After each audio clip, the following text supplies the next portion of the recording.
Hi, this is Janet Fitch, and it's Writing Wednesday. And I have a bunch of questions from readers, reader writers, to answer today. And if you have questions that you yourself have been interested in, put them in comments and I will get to them if I can. And if I don't do it today, check me next week. All right. Here's my first question. This is from Kimberly Asara, and she wrote this last week, so I'm getting it to this week. She says, good morning. Not sure if this is the place, but give it a try. Yes, Kimberly, it is absolutely the place. How do you go about balancing action slash movement, and internal thoughts slash internal movements? Hey, Sayward. Hi, Kimberly. You're here. So how do you balance the description of the external world and movement action in the external world and thought movement in the internal world? Thoughts, reactions. Well, it often is, hey, Ruthie, Jill, Gail, hey, good to see you. It's usually a question of what kind of a scene you're writing. Hey, April, what kind of a scene are you writing? You know, if I'm in a hot argument, say, with someone, I tend not to have languid internal thoughts. I'm hot into that live conflict scene. If I am running to the hospital because I heard that my kid has just been admitted after a car accident, it's going to be internal because I'm by myself rushing in the car, but my thoughts will be fragmented. They will not be languid. They will be, thoughts, what was she doing there? Who was driving? Why this, maybe I have a problem with that hospital. Maybe somebody I love died there. It's like, and I don't think it's that good. It's like, oh my God, what is she doing there? I'm going to take her somewhere else. Or, how much gas do I have in the tank? So it's going to be very immediate. It's not going to be tangential. It's the pacing is going to match the action, which is I'm driving, I'm pedal to metal. Why is this guy going so slow? Oh shit, I almost hit that woman. No time to delay. Oh, I missed the turn. So it will be internal thoughts, but there will be a lot of kind of flashing externals as you're going through. So the balance, it's not so much a balance that you can arrive at in the abstract. It's going to be more a feeling of the speed of the scene. So the more urgent the scene, the less languid they're and kind of, unpacking internals. You want to keep the sense of the urgency.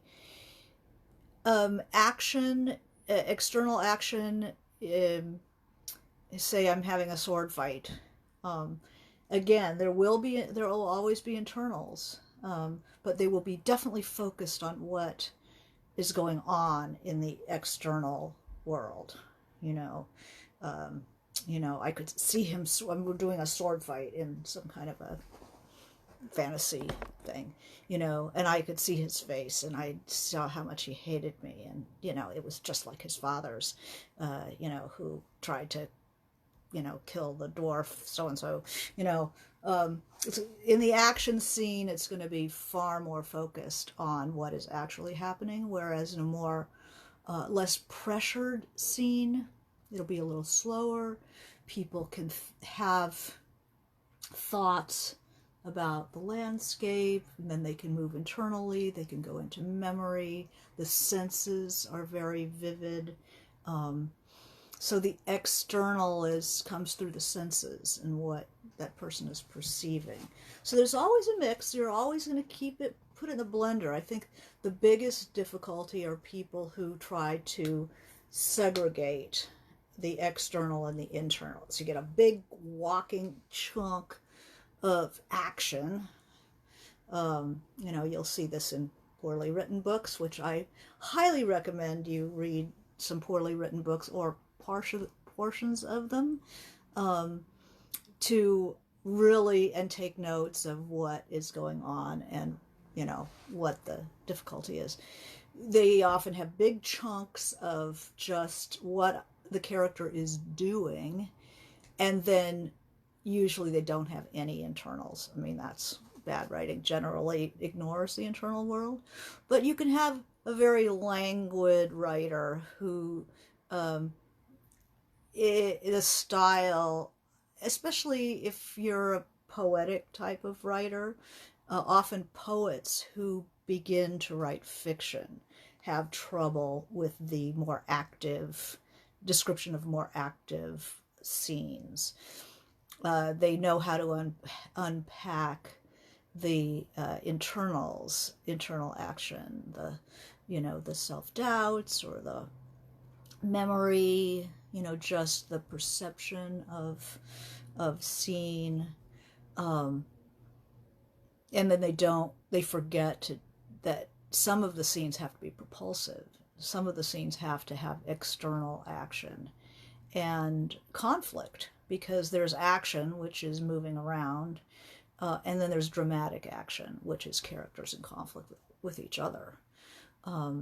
And scenes have to have something happen. So that's a good thing if you tend to be somebody who stays in the internal world a lot. Put that in your pocket and pull it out on occasion. That something has to happen in this scene, even if it's really interesting and the character is having some really interesting realizations or things they're noticing and thoughts and memories. Something has to happen, that the mood changes. And I'm somebody who's like that myself. So I just am writing this new book, and I had a scene where the character has some really important realizations, but my writers group was saying, she's just walking a dog. Nothing happens. And each time I brought that sucker in, it was like nothing happens. And I stuck with it. I think I was working on that stupid scene for like 3 weeks until I kind of jettisoned a lot of it. I kept, the essential things that the character needs to think about. But I had actually some conflict. Something happens, there's conflict, and then the realization comes out of that. So it's not just, it's not something that's unique to writers in any certain level of development. It's something that we all struggle with, because, writing is going to war. It is that struggle, and, everybody will have their own thing that they have to deal with. So this thing about balancing action and internals, an action scene will have internals, but they tend to be about what's going on, whereas a more less demanding external will have more leeway for branching thoughts. One thing you can go into a little backstory. You're not going to do that on the way to the hospital. Maybe you will. But in a live conflict scene, a live dialogue scene, probably not. A quieter moment will be more conducive to that. Ruthie says this morning she's writing a scene where the narrators return to her childhood home, touring it, describing her emotions, etc. But you have to put pressure on those scenes, or else they don't go anywhere. There's no, you can't have it. Something has to happen, exactly. So you're going to always make sure that there are internals in any scene. But the action scenes, you don't slow down the action. You'd have the thoughts in a quieter scene, the more developed, meandery, philosophical things usually aren't in the heat of action. It's not in the battle scene that you're going to get, like, what is man? It's going to be down, the smell of the dirt in your face and somebody falling on you when they get shot. And then when you're in the hospital bed after the battle, and somebody's cleaning your wounds and you're just lying there for weeks at a time, then you'll get a big internal scene. But things still have to be happening. You're watching people do things, you're seeing things, you're hearing people, whatever they're doing, screaming or singing or having a conversation that in the next couple of beds that impinges on your own thoughts. The world always exists. So if you tend to be a very internal writer, the world always exists. You have to continue the world and have it affect you. So that was one question. Here's another one. So I'm writing a novel and I've kind of gotten stuck and now I've lost interest. How do you get back into it and what to do if I'm stuck again? Okay. We all get stuck. We get to a point where we just don't know what happens. And the longer we avoid that, the worse this problem gets. So when you find yourself like, I don't know what I'm going to write next. I mean, this is a first draft, right? You don't know what's going to happen next. So you stare at it and you go, well, I don't know what's going to happen here. Make yourself a little list, 5 things that could come next. Or that you can just see happening at some point. If you can't even think about next, just think about something you can see. But if you make a little list of 5 things that could happen in that scene, and then pick one and give it a try.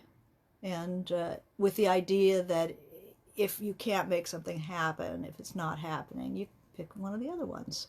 And so, you just crawl forward on your belly inch by inch until you've built that novel. It goes, you don't. How to get interested. I've lost interest. Sometimes it's somebody who's read it so far, your writer's group. It's like, don't give up. You're just stuck right here. Don't throw out the baby with bathwater.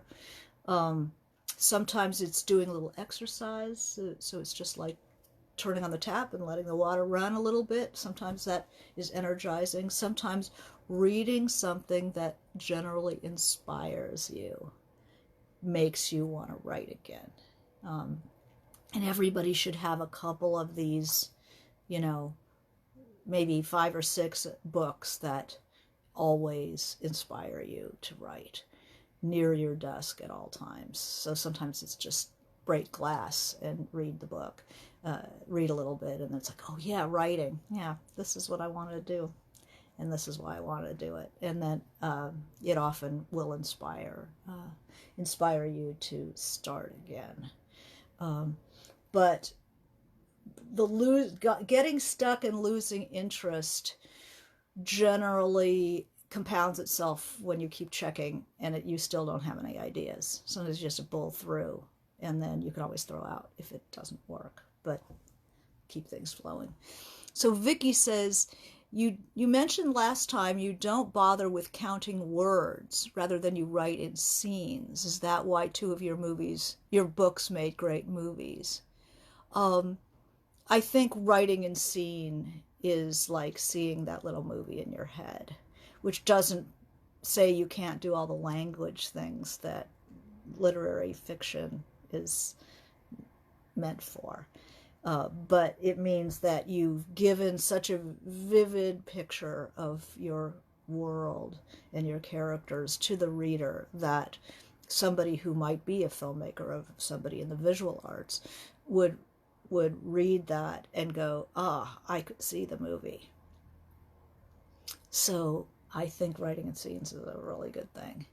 Um, okay, here's another one. What are some female characters written by a male writer moments that made you go, this guy is so out of touch with women? So this is a question about writing realistically about the opposite gender. Um, it is, some people really have a gift for breaking out of the limitations of their own personal life down into the collective unconscious.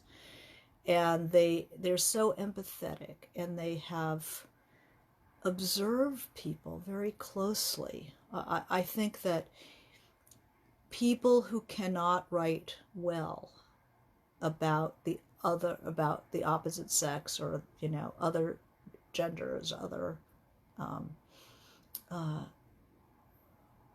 other sexes, other genders, are people who don't know people, or have not taken the trouble to know people of other genres and genders and sexualities.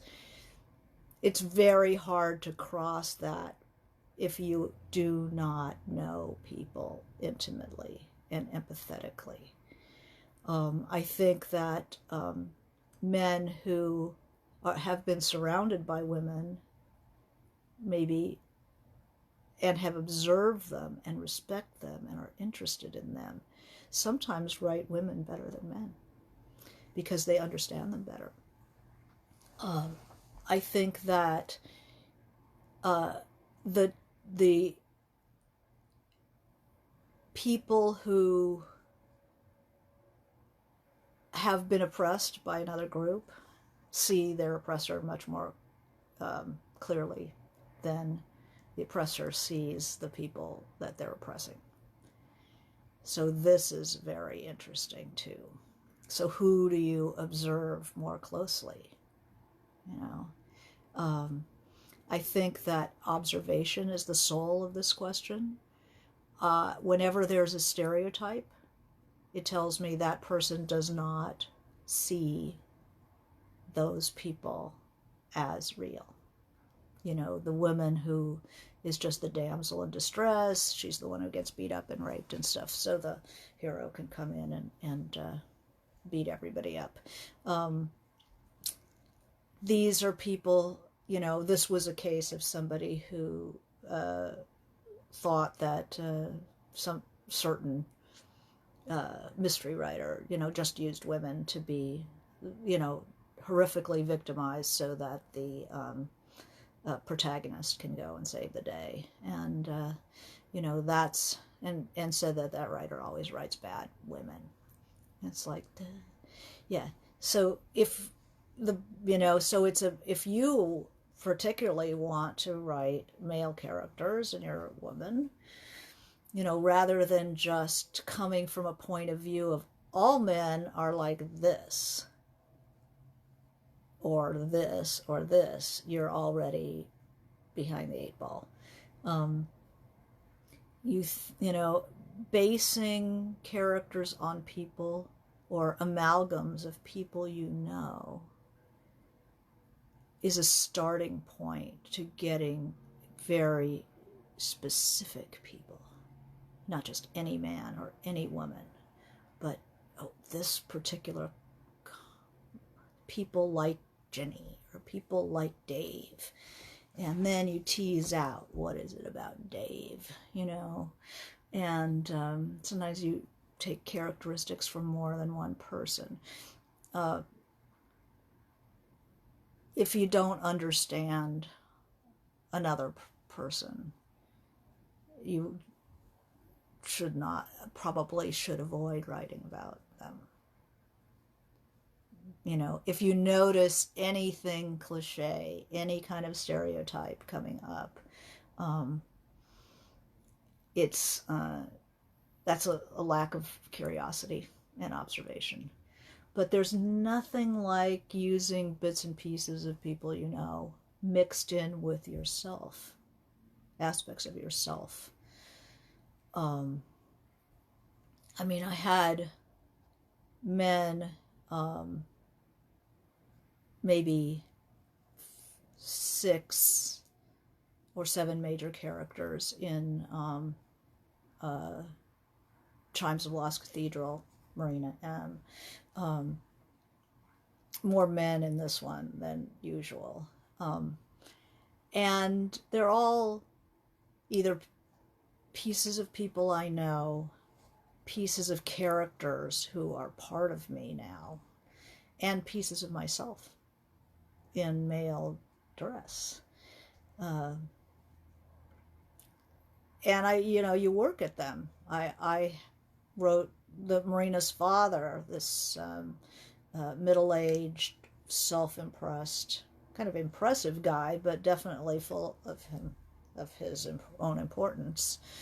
Although he changes a great deal, and I had him as a certain kind of father, because my father was very different from that. Very, very different. He was based a little bit more on somebody I know. But I let somebody who was very close to this kind of guy read it. And he just was full of, well, first he was pissed. And second, he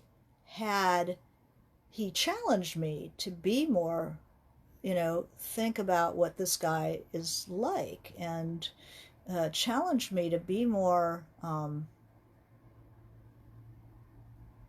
I wouldn't say sympathetic, but, taking this guy, what are his strong points as well as what are his weaknesses. He really challenged me. And I thought of him, after that, I thought of this character more like this guy. And then he became such a different character, and he did grow and change throughout the 2 books. Marina's father.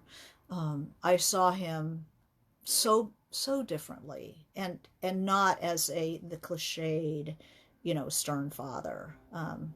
Really a specific person. I was very helpful. Writing men's dialogue, that's really interesting. I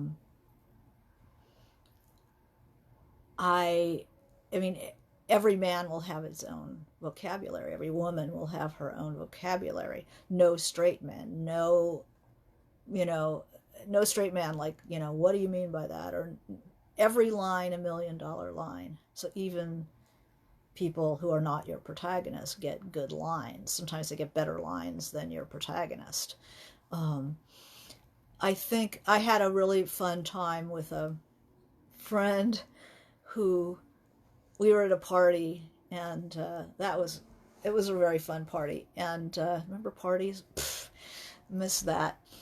And she was older than me, middle-aged lady, chubby, and she wanted to, we decided that we were going to be guys for the party. We were going to behave like men. And there was an actor there who thought this was hilarious and fun, and talked to us about how to shape our performance of being guys.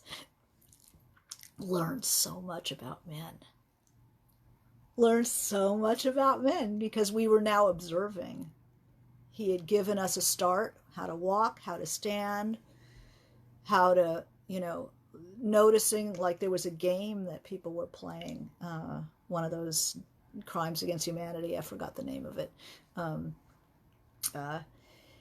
But he said, we noticed, this woman and I noticed that guys don't listen when they're not directly involved with the conversation. Like, it wasn't their turn. They pulled out their phone and they were like playing with it because it wasn't about them. You know, it was somebody else's turn. Whereas women will generally, this is an exaggeration, maybe a bit of a stereotype too, but we noticed that the women were following the game when it moved from person to person, but the guys tended to check out when it wasn't their turn.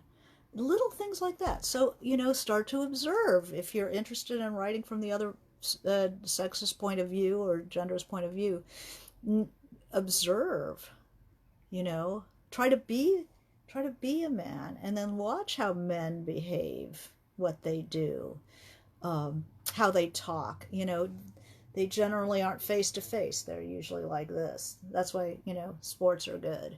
TV is good, especially sports, because, you know, you have a little conversation, you watch the game, you have a little conversation.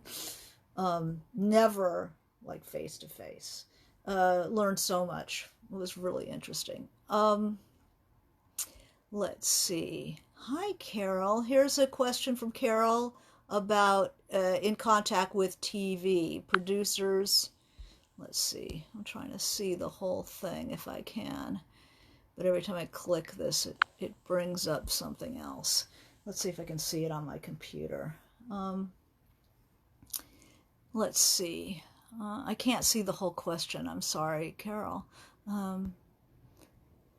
Julia Alvarez references empathy. Yeah, struggle with liking and understanding a person's character. Do the three-dimensional character study. Really think about your male or female character. What do they read? What are their philosophy? What's their religion? What's their temperament? What's their state of their health? You know, unlocking who the person is, so their dialogue will reflect them. And the writer should not necessarily telegraph how they feel about the character, but allow the character just to be themselves. I noticed the male author will skip details on aspects of life that interest women. No effort is put into the big moments I'd been reading towards, but I can't help but drop the book at, the longer questions, because he misses the base sensitivities of women. And not all women want to hear about, you know, somebody's nephews, granddaughters, whatever, but tending to be more curious about people. Here we go. Here's Carol. They love my book but are asking for a synopsis. Carol wrote a book called Hippie Woman Wild. What a great book. So they love the book, are looking for a one-page synopsis. I'm not sure if they want something that hits the major story points or more of a sell sheet. Everything is always about sales. So when people want us, nothing ever sounds good when it's synopsized. You could take the best book in the whole world, and if you give him a one-page synopsis, it always sounds terrible. Always. Synopses are terrible. So I think the setup, you give them the setup rather than plot points and so forth, and interest them in wanting to know more. That's what I would do.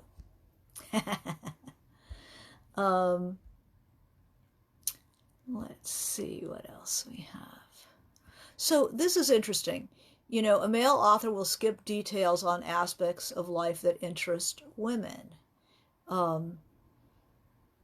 I think that a man who wants to write a woman protagonist needs to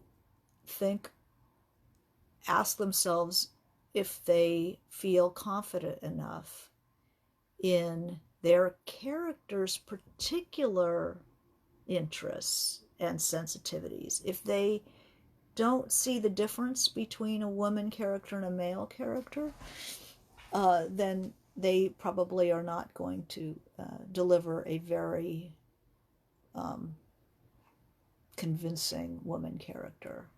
Um, so a lot of it has to do with exposing yourself and noticing, observing, you know, if a guy just observes two women talking for an hour, you know, you just pour the wine and listen to two women talking, um, and note what they talk about, what they notice, and maybe extend yourself a little bit in that direction. If you read Flaubert's Madame Bovary, there's a guy who has spent a lot of time with women and really observing what they're attracted to, what are they interested in.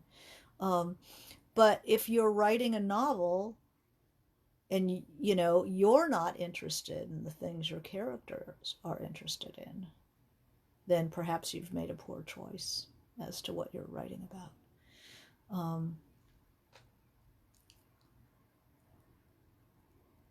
A man can really not write it for a woman. Well, that's different. Writing for a woman is different than writing female characters that ring true. Um, a lot of men write really well for women. A lot of men can do this really well because they're empathetic and they listen and they've heard it and they've noticed it and they have a sense. It's very interesting. I read an article years ago, before there were a lot of transgender people, about, from the point of view, it was a transgender man who became a woman, somebody famous, who said the biggest difference, because hormonally, you know, men and women really do see the world differently. I mean, there's huge gradations, but the hormones themselves speak as well. And she was saying that when she was a man, she just didn't care about relationships and, you know, what people thought. Just didn't, wasn't of interest. And as a woman, she can't pretend like she doesn't understand how people feel. And so that was a huge revelation to me, you know, that just the testosterone level, estrogen level will change your awareness. There was another one in another article, because this is interesting to me, of a woman who had taken testosterone for some kind of a condition, and decided to bump it up a little bit just to see what it was like to be a man. And she was a tour guide in some, you know, quaint town and showing off these beautiful historical things. And she said that her tour business really dropped off. That was one thing, because she wasn't as good at contacting people where they were, of noticing whether she was hitting it or missing it, the excitement. She was unable to convey the excitement because she wasn't really feeling it that much. So that's also less interest in the other person's take on things. She stopped worrying as much. Evidently, worrying is an estrogen related condition. She didn't worry about stuff, but her tours started dropping. Her income started dropping because she didn't appear to be as interested in other people, which she wasn't, as she had been before the testosterone. So it's very interesting. Let's see. Hi, Yael. I want a Marina miniseries. Do you think that will happen? Well, there was some interest, but you know, it's going to be an expensive thing. Historical is expensive. So that initial interest kind of drifted away on the basis of how expensive it was going to be. But that person is still interested. And so maybe like the little quartz that keeps pulsing, you know, that something will will happen. Because, yeah, that's going to be a great miniseries when it happens. Hi, Alden. Hi, Jane. Brittany. Okay, here's another question. Can anyone be a writer? Can anyone be a writer? I mean, one that gets famous and well known and everything. I'm not saying I want fame, no privacy. It'd just be the best feeling in the world to see people look at me and be like, he's the guy that wrote the book. Well, you know what? Many, many, many people have gone into the arts because they wanted people to know that they were there. They want to make a mark. They want to be known as somebody who has accomplished something and has a point of view, and they want to be heard and they want to be seen. And that is not the worst reason to go into any art form. I mean, that is a very, very, very common reason to do it. But what happens is, as you start to do the work of writing, then this becomes a little bit more mixed into it becomes more part of the mix, because once you start writing, then you actually become interested in the craft and are you able to transfer what's in your head onto the page. I did this. I mean, when I first started writing, I just wanted to show all those jerks that I was worth something. But you start writing, and then it becomes more about the conversation with yourself. You don't even know what you think until you sit down and start to put your world on paper, and you start to say, well, what do I think happens in the world? How do I think? What do I think happens to somebody who does this? What is my underlying philosophy of life? I would not know that unless I was writing. And I started needing to do that. And then there's the challenge, just can I create a world that is beautiful, meaningful, stable, moves, is suspenseful? Can I do that on the page? So your reasons for writing start changing over time. But I don't think that the desire to become famous, whatever, rich and famous, is it? I think most people have, maybe a lot of people start with that in mind. No, it doesn't matter what makes you start. It matters what happens then. And then they said, the question is, can anybody be a writer? And I think just the way that question is phrased is very telling, because when I started, it was like, I am going to be a writer. I had to like lay that out there in the world. And I'd never written anything ever. I mean, I was, in school, and I was a history major. I'd written a lot, but I'd never written any fiction since I was a kid. So that's how I did it. I'm going to be a writer. But then what is being a writer? Being a writer isn't swanning around at a cafe talking about books. Being a writer is like sitting in the chair for long periods of time while other people are on vacation or having fun or, whatever they're doing, watching television. And you're sitting in a chair creating a world. And you're worrying about stuff like, verbs, and you're worried about stuff like, does the scene go anywhere, and the actual mechanics. It's like saying I want to be an artist and talking about wanting to be an artist and dreaming of being Picasso or whatever. And sitting there in front of a canvas, and you have your tubes of paint, and you're going, oh, yeah, I got to paint. So what happens is, at some point, being a writer gives way to writing. So can anybody write? Well, everybody could cook a meal. Everybody can draw a picture.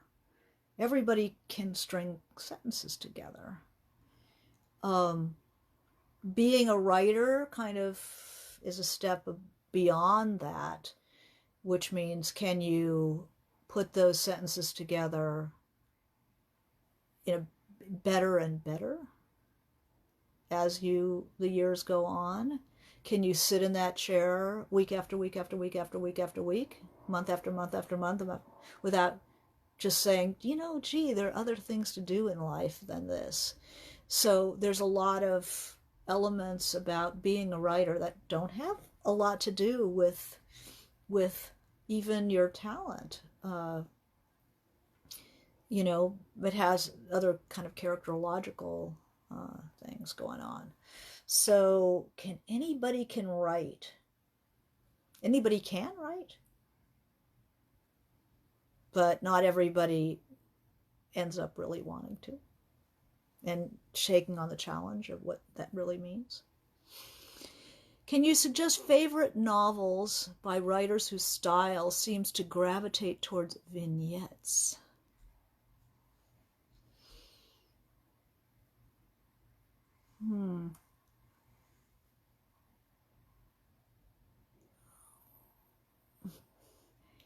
There is a wonderful book I've told you about called The Travelers by Regina Porter that is a family history in little chunks so that only the reader really sees them all together. I would say that would be a book like that. The Lover by Marguerite Duras, one of my favorites, is in those little vignettes.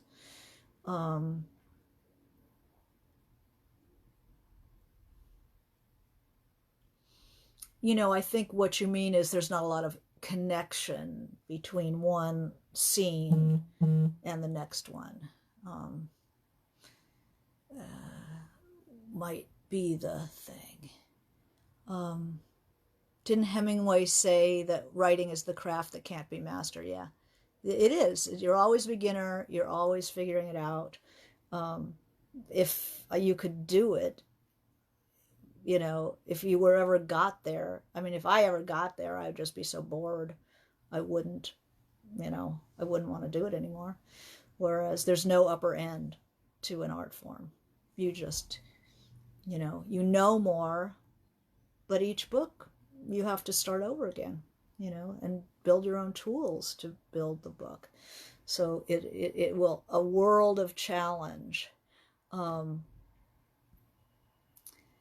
Let's see. Here's another one. How do you know whether to cut a scene or not from your novel? If nothing happens, just like we were talking earlier, if nothing happens, you can cut the scene. If the character just walks the dog, that's not enough.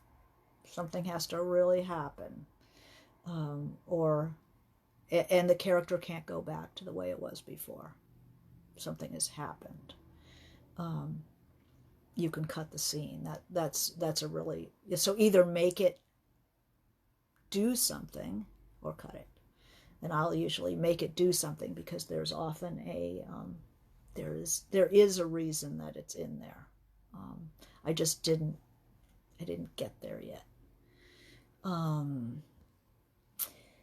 Here's another one. This is an interesting one. Who are some of the most famous unreliable narrators in books and movies and so on? What makes for an unreliable narrator? Well, any strong point of view character, any, first person narration, when you're seeing it only from that point of view, is always going to be a little questionable. The stronger it is, the more questionable it is, because the person is very opinionated and they're going to strain out the things that don't mesh with what they think. Their unreliable narrators are narrators who don't have the capacity to really understand the situation they're in. So you have children who narrate stories who only understand part of what's going on. So there's always a mystery. It's like, what aren't they seeing? Sometimes you see what the reader sees, what they're not seeing. So it means the reader kind of comes into a mystery and is having to sort through what the child can see, the mentally ill, what somebody who's like the dog in the nighttime. It's up to the reader to understand that you can't completely, just take it on face value when somebody is a autistic child. You have to be the writer's partner. You have to be filling in. Famous unreliable narrators are manipulative narrators. They want you to believe, see things a certain way, especially if they're doing something that is immoral, criminal, mean-spirited. Nabokov has several because he loves that kind of character. Humbert Humbert is excusing himself while he's like seducing a child, but he makes you see it from his so interesting point of view. There's Kinboat in Pale Fire, another real Nabokovian unreliable narrator who's a scholar who is very jealous of the person that he's writing about. There are, famously the narrator from Edgar Allan Poe's Telltale Heart, who is I had nothing against the old man. It was his vulture heart. It's like, and do we really hear the sound of the ticking in the wood, or is this guy like completely off his rocker? We think he's completely off his rocker, but he protests that he's not. Would a madman have done this? It's like, yeah, that he sure would have. So often a good unreliable narrator says they're doing exactly the opposite of what you're seeing them do. Always a good thing in life, as in readership, is to notice the difference between what people do and what they say they're doing. I'm doing this for your own good. I'm breaking your arm for your own good. It's like, no. So it relies on the readers to notice the difference between what people are saying, what they're doing, and hold in their mind what they're doing. Really strong first-person narratives generally are unreliable. You have people like Precious in Sapphire's Push, who is an oppressed, downtrodden, low IQ, a neglected girl who's telling you her story, and she doesn't mean to be unreliable. She's not Humbert Humbert. She's not manipulating you. She's just the limited point of view, and then you have to go outside that and try to get the clues, pick up the clues. So it's unreliable narrator is demanding of the reader. The reader has to be involved and sharp and watching, and they're wonderful, wonderful books. So you have to, they're the ones where they're deceptive on purpose, Humbert Humbert, and then they're the ones that it's very unconscious for. They're not trying to manipulate you. They don't understand. They don't understand the situation that they are relating to you. And it has something to do with what people choose to tell and what they choose not to tell. There's one, I forgot what it was. It was one book where the character has a photographic memory, doesn't forget anything, but they don't tell you everything that they remember. So they're picking and choosing. So it keeps the reader on their toes. You never completely believe what they're saying. History is like that.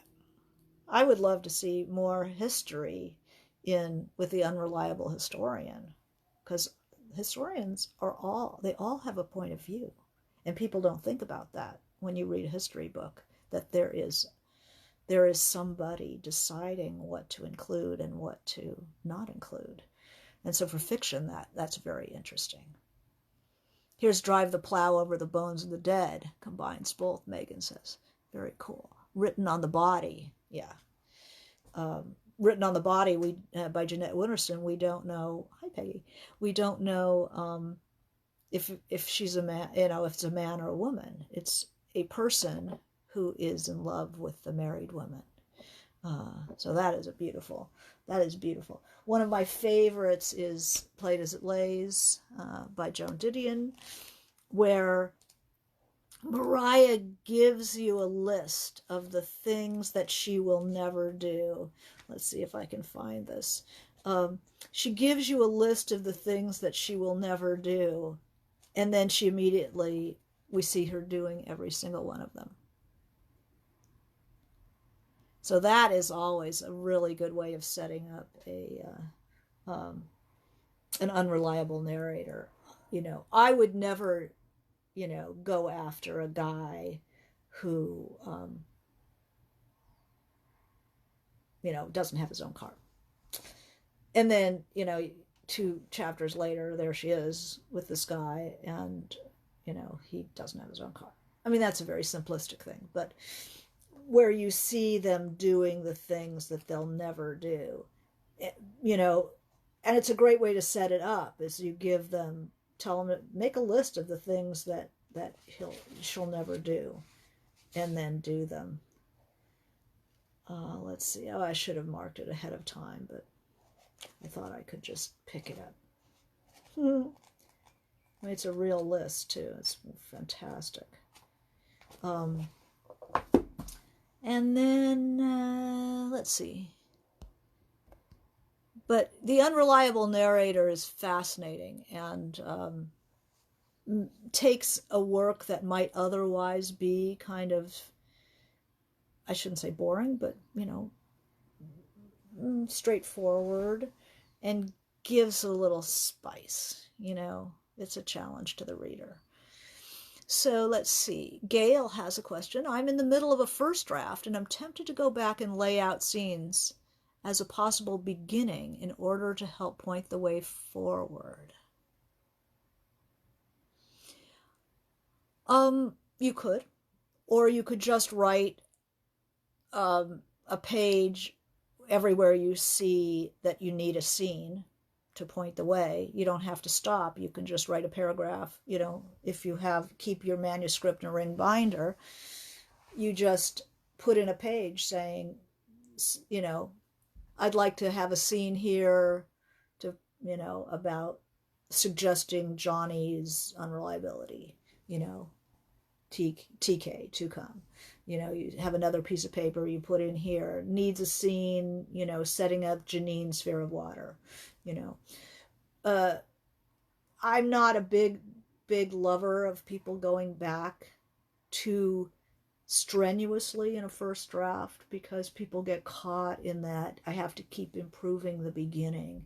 I hate to say they never get to the end, but I'd rather see somebody go all the way to the end with these to come little sheets stuck in there in different places, and just keep moving to the end, because you don't know what you're going to need until you get to the end.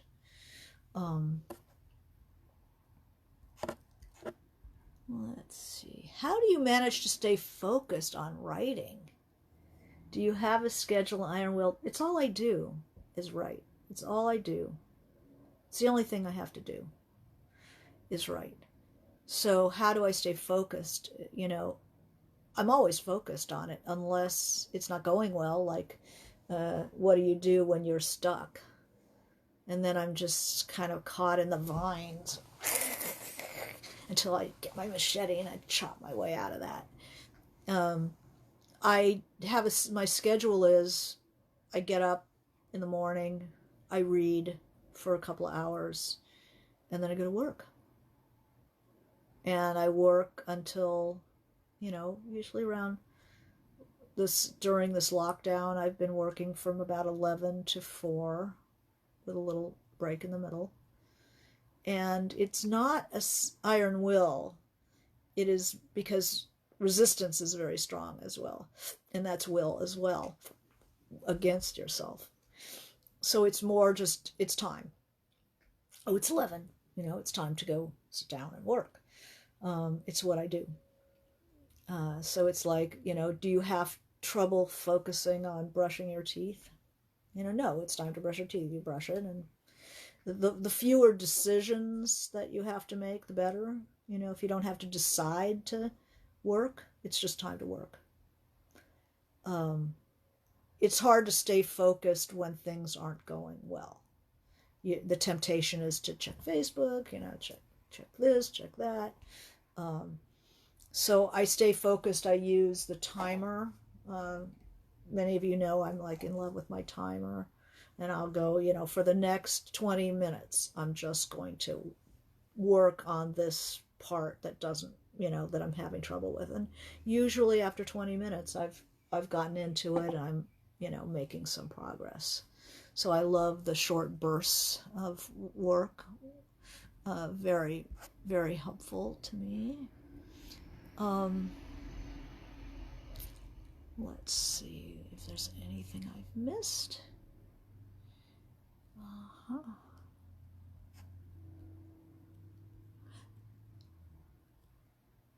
I want to write novels, but with a pen name, because I'm too shy for people to know it's me. Why not? I mean, I'm so egotistical. I could, I'm the opposite. I could never write under a pen name. It would be, why would I do that?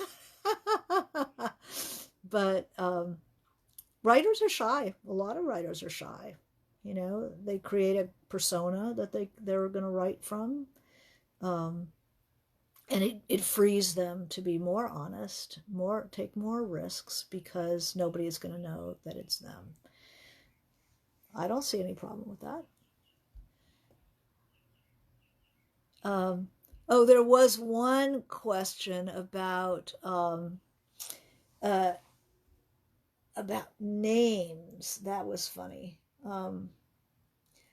How do you think of a character name that is distinct and not cliche? I love names. Naming characters is fantastic.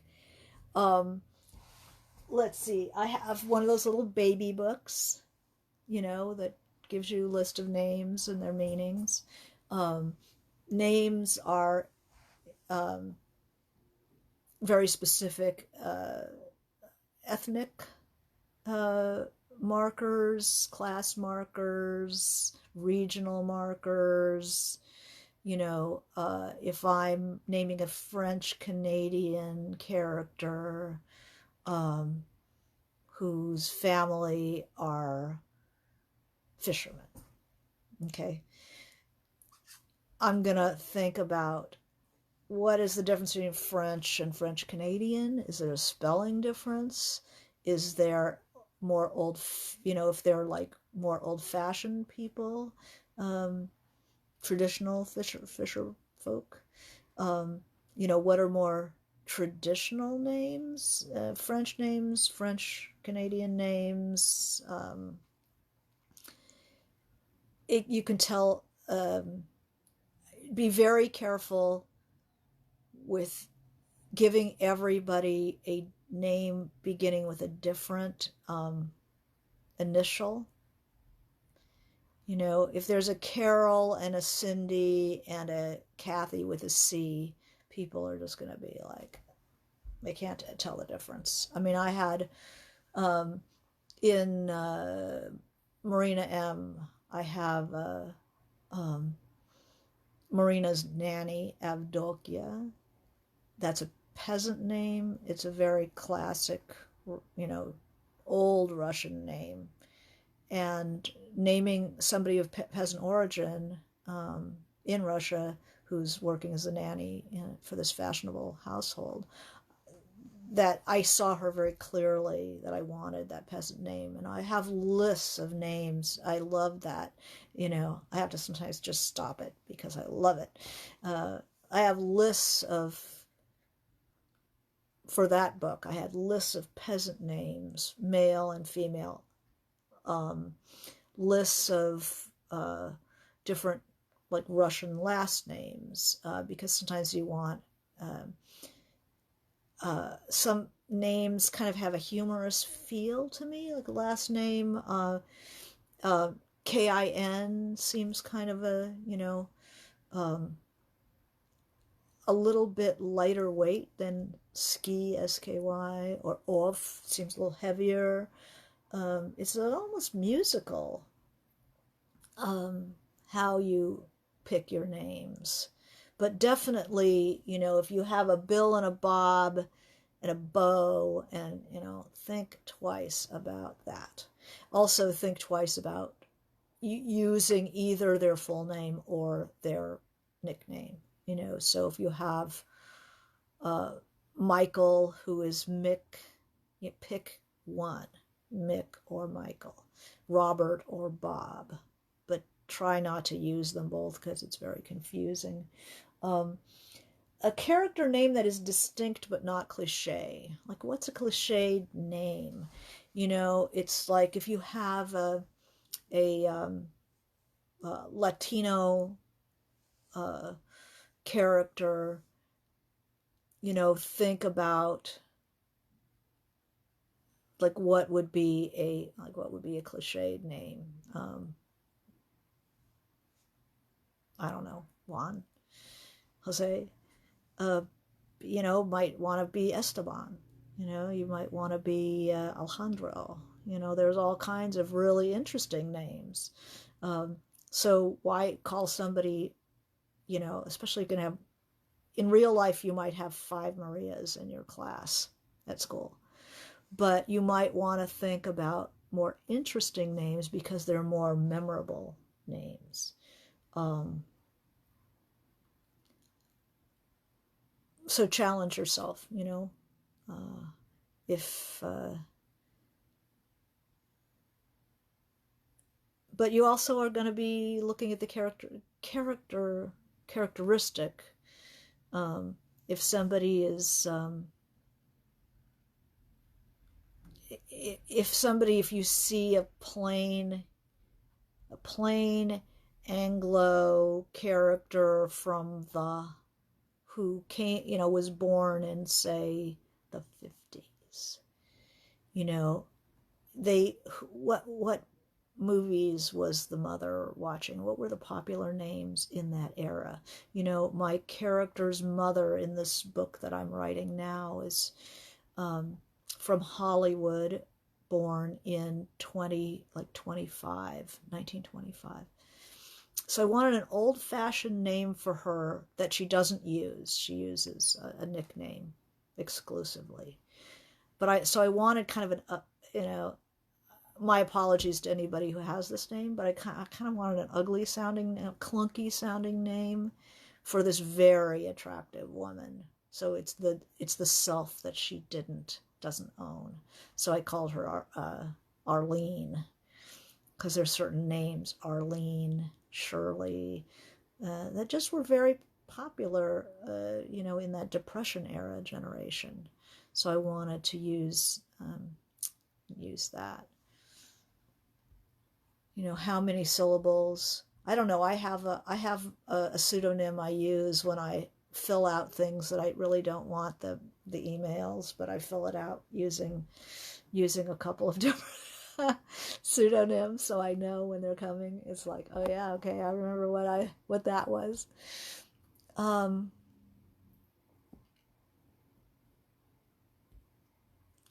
right. Well, if there are no other questions, I just want to thank you for joining me, and hope the writing goes well. And 2 questions. Oh, here's a good one. All right. This is a question from Susie. 2 questions. Do you have any tips for how to present a large amount of backstory or general information via dialogue? Okay, question 1. Dialogue is not a cart horse. It is not there to throw on a bunch of exposition, that, information. It's not for information or backstory. It is only for conflict between people in a live scene. So you're going to have to put all of that into the narrative. Put it in, just go ahead and tell us. And backstory is a need to know. And also general information. It's a need to know. You only need as much information. The reader only needs to know what will help them understand the scene that in question. There's a wonderful book called Freshwater Road about the civil rights movement. It's a novel, and it's beautiful because you never feel like you're getting a history lesson. You get the pieces in the need to know basis. There's a wonderful dialogue scene in a bar where they're talking about Freedom Summer, and they're talking about the civil rights movement in a black bar. But notice how, if you check that book out, and notice how seamlessly little bits of information are being fed to you. And sometimes there's a bit of backstory in the protagonist's internals, where he remembers a race riot in Detroit that has bearing on the situation. But a paragraph maybe, you have to be careful with a large amount of backstory. Never do a large amount of backstory. It has to be gently worked in. Or the reader just like, I don't want to read a history lesson. I was like, no. But not in dialogue. Not in dialogue, ever. Also, if a character recalls a memory in the form of a voice speaking, how can you distinguish that speech of a telepathic voice in the same story? That from the speech of a telepathic voice. I'd fragment it. Look at Carol Mazo's Ava and just have a line with the disembodied voice, let it rip on the page, so you can have just a little bit of italics, or a little bit of, a block or something. Or think of no paragraphing, and it all just goes together. This sounds like a more experimental or a less conventional format will help you if you can or want to break loose from conventional storytelling, visual layouts. This might be the kind of thing which would be really interesting. Recalls a memory in the form of a voice speaking, like what my mother told me. It's just part of the interior world.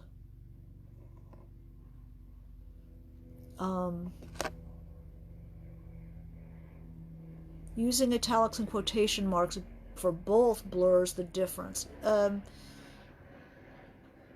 Unless it's a live scene, you don't need the quotation marks. If it's an interior memory of somebody saying something, italics without the quotation marks. So that might be helpful for you. All right. Well, thank you very much for. What are your thoughts about J.K. Rowling's comments on trans women? I think that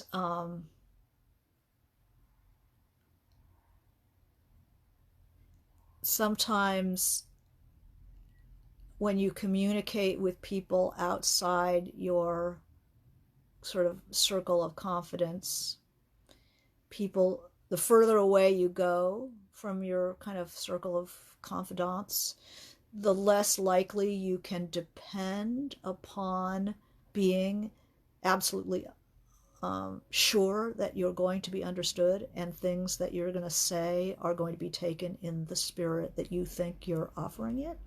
And there's a tremendous ground for misunderstandings. And then when you are called on that, to defend your position and try to get them to understand, trying to get people to see it from your point of view, and kind of lobby for your innocence or whatever, it gets very very problematic. So I think that there were all kinds of things involved with that that have made things difficult for her. Choice of Astrid Magnusson's name was lovely. The meaning of names is important to me, helps present the character. Yeah, with Astrid and Ingrid, I thought of them as inhaling and exhaling. So I wanted their names to... Ingrid was always Ingrid. So Ingrid and Astrid, it was like an inhale in Ingrid, and then an exhale Astrid. So their names were related. And then the Magnusson, I don't even remember where I got that from. I think a Bergman, one of the Bergman actors, is a Magnusson. Yeah, it's really helpful to have a good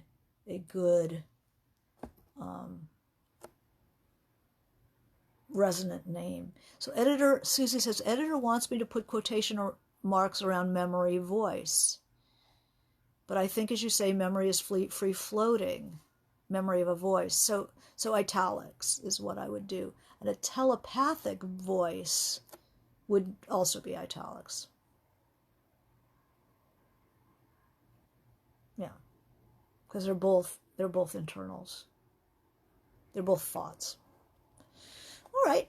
Well, thank you very much for joining me. I hope your writing goes well this week, and we'll see you next week for Writing Wednesday. Thank you.